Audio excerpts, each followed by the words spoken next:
네, 안녕하세요. 책벌레에서 라이브하는 책읽지라입니다. 여러분 잘 들리시나요?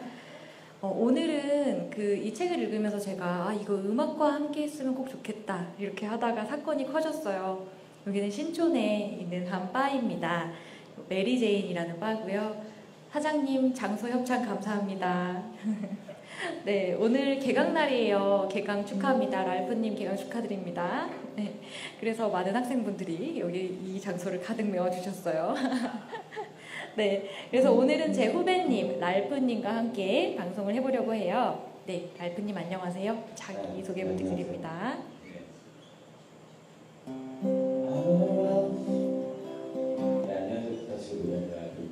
네, 오늘 연습을 엄청 많이 했어요. 그래서 오늘 감미로운 노래 들려주실 텐데 잘 부탁드립니다. 오늘 하려는 책은 어제에 이어서 숨결이 바람될 때라는 책의 두 번째 시간이에요.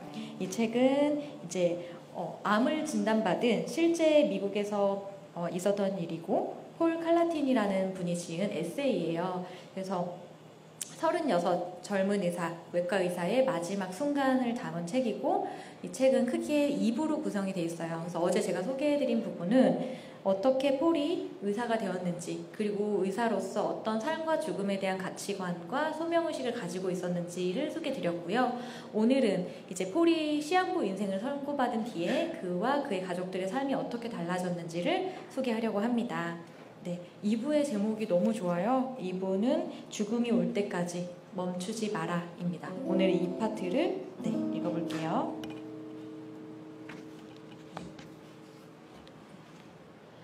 루시와 나는 병원 침대에 누워 울었다. 암은 여러 내장기관들에 침투해 있었고 진단은 명확했다. 병실은 조용했다. 루시는 날 사랑한다고 말했다. 나는 죽고 싶지 않아 라고 말했다. 그리고 아내에게 재혼하라고, 그녀가 혼자 남겨진다고 생각하면 견딜 수 없다고 말했다. 내 인생의 한 장이 끝난 것처럼 보였다. 어쩌면 책 전체가 끝나가고 있는지도 몰랐다. 나는 사람들이 삶의 과도기를 잘 넘기도록 도와주는 목자의 자격을 반납하고 길을 잃고 방황하는 양이 되었다. 내 삶은 그동안 잠재력을 쌓아왔으나 그 잠재력은 결국 빛을 보지 못할 것이었다. 나는 정말 많은 걸 계획했고 그 계획이 곧 성사될 참이었다. 하지만 내 몸은 쇠약해졌고 내가 꿈꿨던 미래와 나 자신의 정체성은 붕괴되었으며 내 환자들이 대면했던 실존적 문제를 나 역시 마주하게 됐다. 많이 넘어가네요. 내가 의사가 아닌 환자의 삶을 살게 되면서 내 가족은 갑자기 부산해졌다. 우리는 온라인으로 약을 살 수 있는 계정을 만들고 침대 난간을 주문하고 타는 듯한 요통을 덜어줄 인체공학 매트리스를 샀다. 며칠 전만 해도 내년엔 수입이 6배 늘어나겠구나 하고 세웠던 우리의 재정 계획이 이젠 위태로워 보였고 거기에 더해 루시를 지켜주려던 이런저런 새로운 재정적 장치가 필요할 것 같았다. 아버지는 이렇게 계획을 수정하는 건 병에 항복하는 거라고, 내가 어떻게든 병을 이겨내고 나을 거라고 말했다. 환자의 가족에게서 이 말을 얼마나 많이 들었던가. 하지만 나는 그들에게 해줄 말이 딱히 떠오르지 않았고 지금도 마찬가지로 아버지에게 뭐라 말해야 할지 알 수 없었다. 달리 어쩌란 말인가.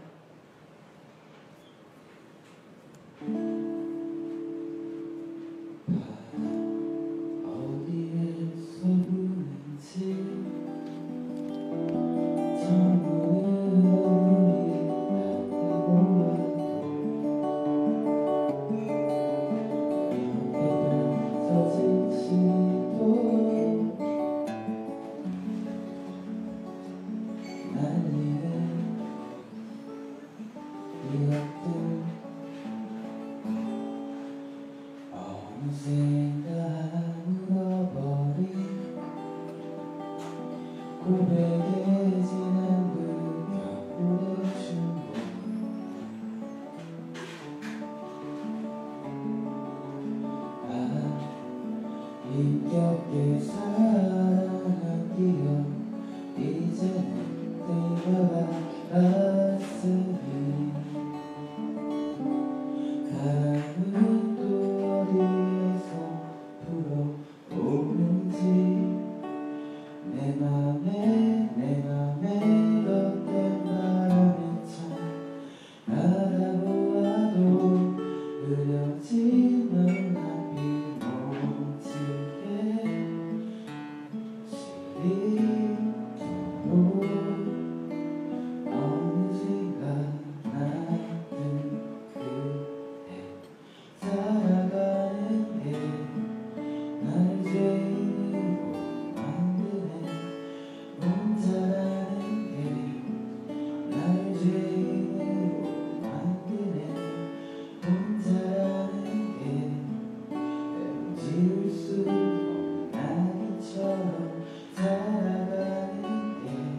너무 좋죠. 음악이랑 하니까. 수치들은 불분명했지만 변이가 있으면 평균적으로 약 1년의 삶을 더 얻을 수 있고 장기 생존할 가능성도 있었다. 만약 변이가 없으면 2년 안에 죽을 확률이 80%였다. 이 경우에는 남은 삶을 재정립하는 것이 목표가 되어야 한다. 다음 날 루시와 나는 정자은행에 들렸다. 생식세포를 보존하여 건강한 아이를 낳을 수 있는 선택권을 확보하기 위해서였다. 우리는 원래 레지던트 생활이 끝나면 아이를 가질 계획이었다.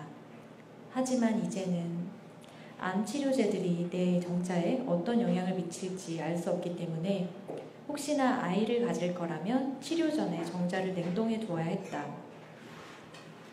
정자은행 직원이 우리에게 두 사람 중 한 명이 사망하면 정자의 법적 소유권자를 누구로 하겠느냐고 묻자 루시가 눈물을 흘리기 시작했다. 우리는 과연 생존 곡선을 패배, 비관적, 현실적, 희망적 등의 영역으로 나눌 수 있을까?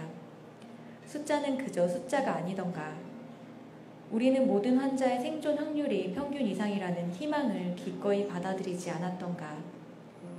통계와 나와의 관계는 내가 환자가 되자마자 달라져 버렸다. 정자은행에서 집으로 왔을 때 병원에서 전화가 왔다. 치료 가능한 변이라는 결과가 나왔다는 소식이었다. 나는 이내 힘이 솟기 시작했다.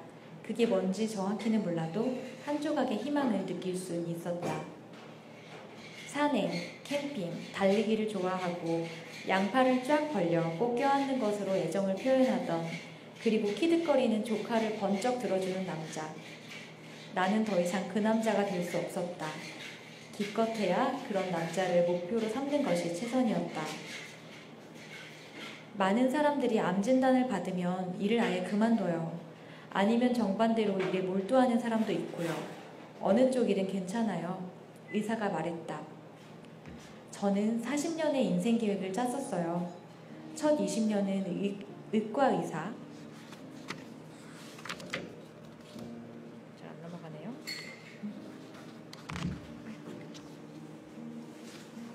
이자 과학자로, 마지막 20년은 작가로 살 생각이었죠. 그런데 갑자기 마지막 20년에 들어서게 됐으니 어떤 계획을 세워야 할지 난감하네요. 원한다면 수술실로 다시 복귀할 수 있을 거라는 말씀밖에는 못 드리겠네요. 의사가 말했다. 시간이 얼마나 남았는지 알면 쉬울 텐데요. 2년이 남았다면 글을 쓸 겁니다. 10년이 남았다면 수술을 하고 과학을 탐구하겠어요. 내가 말했다. 예전에 내가 맡았던 환자들처럼 나는 죽음과 마주하고 내 삶을 가치 있게 만드는 것이 무엇인지 이해해야 했다. 의사와 환자 사이에서 입장이 갈린 채 의학을 계속 파고들지 아니면 문학에서 답을 찾아야 할지 고민스러웠다. 나는 죽음을 마주하며 예전의 삶을 복원하려 아니면 새로운 삶을 찾으려 버둥거렸다.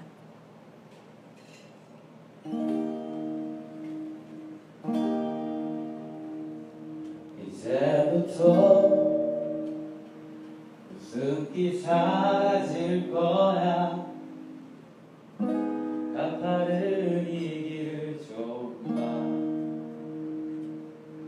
그래 오르기 전에 미소를 기억해 두자. 그리려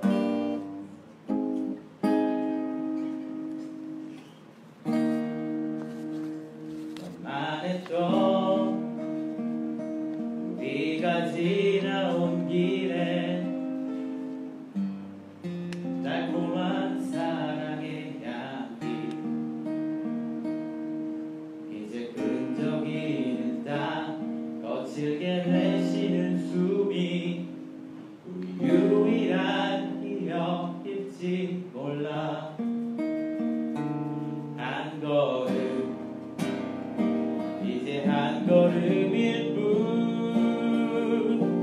아득한 저 끝은 보지 마.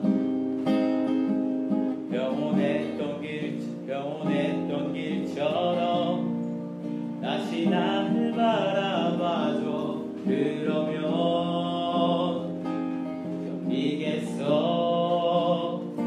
사랑의 이 함께 걷는 그대 부지고 된 나를 택한 그대여. 거친 바람이 불 때면 저 높은 풍경을 바라봐.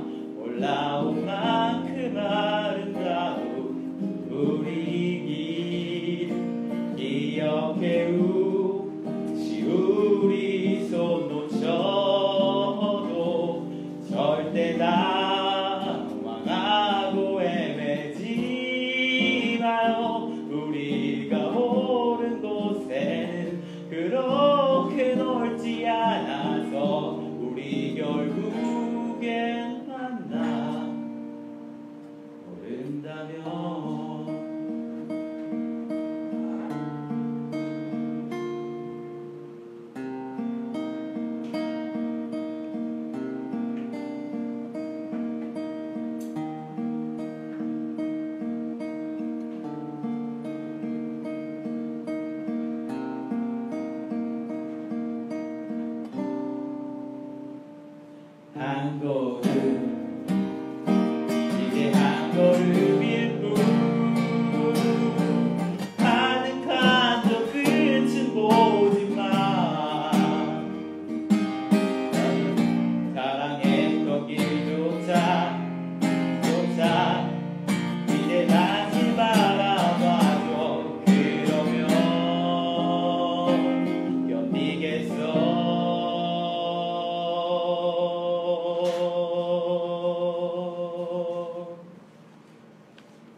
사랑의 이 길 함께 걷는 그대 굳이 고든 나를 택한 그대여 멋진 바람이 불때면 저 높은 풍경을 바라봐 올라온 만큼 아름다운 우리 길 기억해오 우리 손 놓쳐도 절대 당황하고 힘내지 마요 우리가 오는 그곳은 그렇게 넓지 않아서 우리 결국엔 만나 그랬다면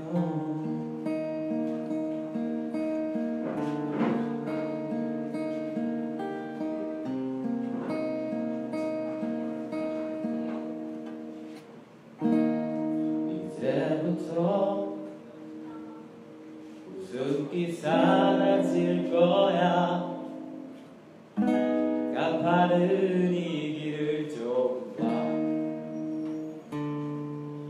그래 오르기 전에 미소를 기억해두자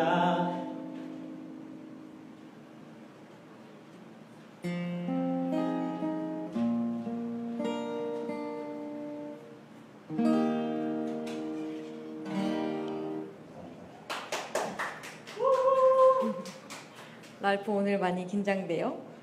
좀 그러네. 아까 되게 연습 많이 했을 때는 안 틀렸는데 그죠? 편한 마음으로. 랄프는 삶이 2년 남으면 뭐 할 거야? 저는 2년이 남으면 좋은 일을 좀 많이 하고 싶습니다. 어떤 좋은 일? 그냥 누군가에게 보탬이 되고 돕는 일을 하고 싶어요.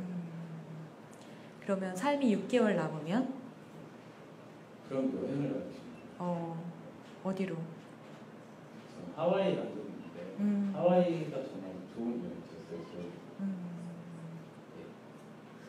거기 가서 이 그렇군요. 노래를 연습할 거라는 얘기가 노래를 하면서 네. 나도 물어봐 주기로 했잖아. 누나는 어. 어떻게 할 것 같아요? 6개월이 남으면 저는 6개월이 남으면 일단 찌라 주니어를 만들어야 되는데 이게 나는 생물학적으로 어렵잖아.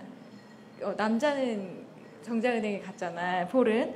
근데 그래서 찌라 주니어를 찾을 것 같아. 그러니까 내가 이렇게 좀 도움을 주는 게 아니지. 나의 모든 것을 전수해 줄 수 있는 그런 찌라 주니어를 찾아가지고 이 친구에게 나의 모든 것을 전수해주고 가고 싶고, 또 하나는 이제 아프리카나 좀 나보다 아프리카에 꼭 그런 친구도 있는지 모르겠지만 좀 더 이렇게 사랑이 필요한 친구들을 찾아서 막 이렇게 많이 최대한 포옹을 하고 그래야 되지 않을까. 이제 이 책을 보면서 그런 생각을 다시 한번 많이 해본 계기가 됐던 것 같습니다. 그러면 이제 다음에 폴과 식구들이 어떻게 이 폴의 죽음을 받아들이기 시작했는지 그 부분을 한번 읽어볼게요. 죽음에 직면하고 보니 더 미루지 못하고 급하게 결정해야 할 문제들이 많았다. 그 중에서도 우리에게 가장 중요한 일은 아이를 가져도 되는가 하는 것이었다. 레지던트 생활이 끝나갈 즈음 우리의 결혼 생활은 잠시 위기에 빠졌지만 서로에 대한 사랑은 늘 변함없었다. 루시와 나는 여전히 의미 있는 관계를 맺고 있었고 무엇이 중요한지 서로 공감하며 이해했다. 우리는 예전부터 아이를 원해왔고 루시와 나는 우리 가족의 탁자에 의자를 하나 더 놓고 싶은 생각이 본능처럼 아직 남아있었다. 어느 날 밤 옆에 누워있던 루시가 물었다. 여보, 가장 무섭거나 슬픈 일이 뭐야? 당신하고 헤어지는 거. 나는 아이가 생기면 우리 가족에게 큰 기쁨이 되리라는 걸 알았다. 게다가 내가 죽은 뒤 루시에게 남편도 아이도 없을 거라고 생각하면 견딜 수 없었다. 아이가 생기면 우리가 제대로 시간을 함께 보낼 수 있을까? 루시가 물었다. 아이와 헤어져야 한다면 죽음이 더 고통스러워지지 않을까? 그렇다 해도 아이는 멋진 선물 아니겠어? 내가 말했다. 루시와 나는 고통을 피하는 것만이 삶은 아니라고 느꼈다. 우리는 아이를 낳기로 한 결정을 양가에 알리고 가족의 축복을 받았다. 우리는 죽어가는 대신 계속 살아가기로 다짐했다.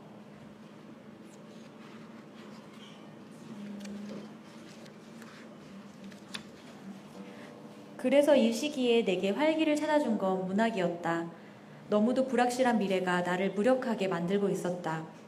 돌아보는 곳마다 죽음의 그늘이 너무 짙어서 모든 행동이 무의미하게 느껴졌다. 하지만 나를 짓누르던 근심이 사라지고 도저히 지나갈 수 없을 것 같았던 불안감의 바다가 갈라지던 순간을 기억한다. 여느 때처럼 나는 통증을 느끼며 깨어났다. 아침을 먹은 다음엔 할 일이 아무것도 없었다. 나는 계속 나아갈 수 없어 라고 생각하는 순간 그에 대한 응답이 머리에 떠올랐다. 그건 내가 오래전 학부 시절에 배웠던 사미엘 베케트의 구절이기도 했다. 그래도 계속 나아갈 거야. 나는 침대에서 나와 한 걸음 앞으로 내딛고는 그 구절을 몇 번이고 반복했다. 나는 계속 나아갈 수 없어. 그래도 계속 나아갈 거야. 그날 아침 나는 결심했다. 수술실로 다시 돌아갈 수 있도록 노력하기로. 왜냐고? 난 그렇게 할 수 있으니까. 그게 바로 나니까. 그리고 지금과는 다른 방식으로 사는 방법을 배워야 할 테니까. 죽음은 누구에게나 찾아오는 순회 방문객과도 같지만 설사 내가 죽어가고 있더라도 실제로 죽기 전까지 나는 여전히 살아있다.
주리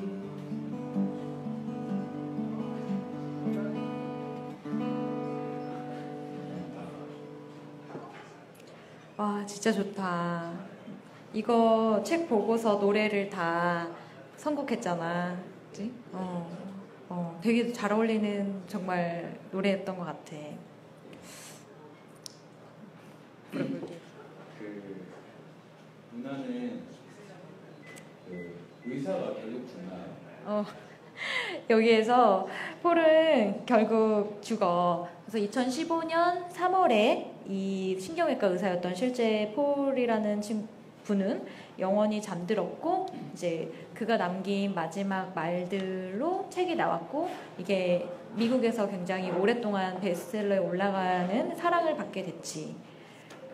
근데 그 죽기 전에 아이를 이렇게 낳을 결심을 한 게 정말 대단한 것 같아요.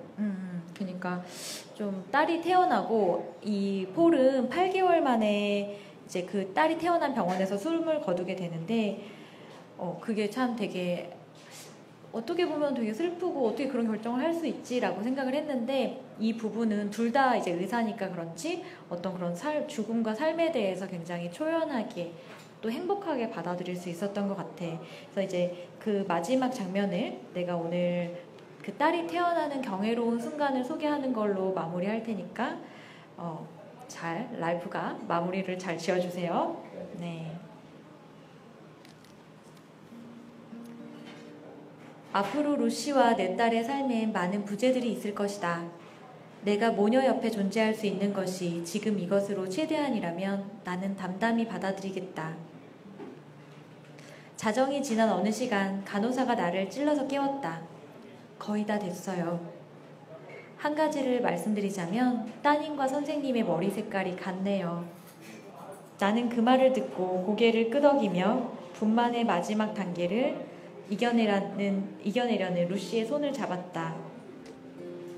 마지막으로 루시가 힘을 주자 7월 4일 새벽 2시 11분에 우리 아이가 세상의 모습을 드러냈다. 아버님, 따님을 안아보시겠어요? 간호사가 내게 물었다. 글쎄, 내 몸이 너무 차가워서요. 나는 이를 덜덜 떨면서 말했다. 하지만 안아보고 싶어요. 그들은 내 딸을 이불로 감싼 뒤 내게 건네주었다. 한쪽 팔로 아이의 무게를 느끼고 다른 한쪽 팔로 루시의 손을 잡고 있으니 삶의 가능성이 우리 앞에 펼쳐지고 있었다.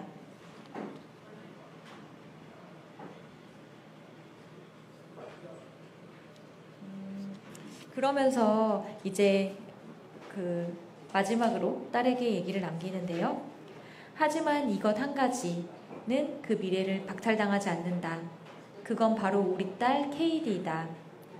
나는 케이디에게 편지를 남겨야겠다고 생각했다. 내 아이에게 내가 해줄 수 있는 말은 이제 단 하나뿐이다.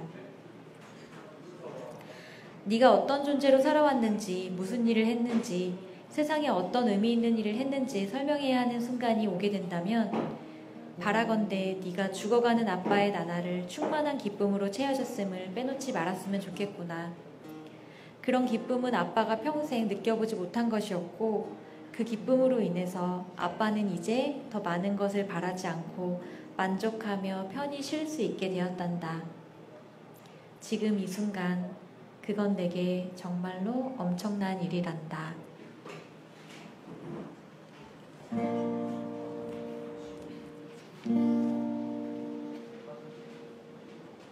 내가 보이긴 할까?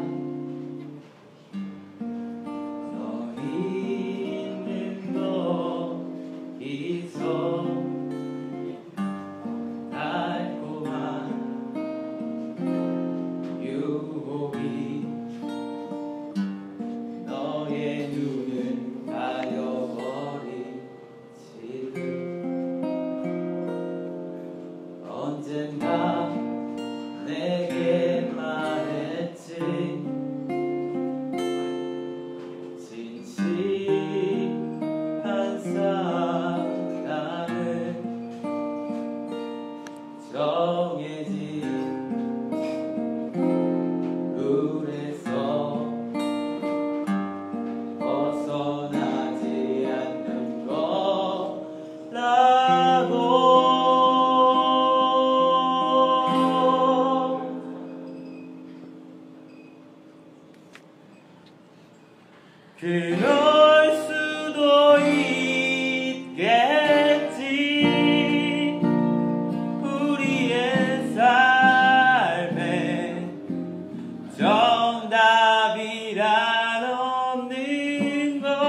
여러분 수고한 랄프에게 좋아요 눌러주세요.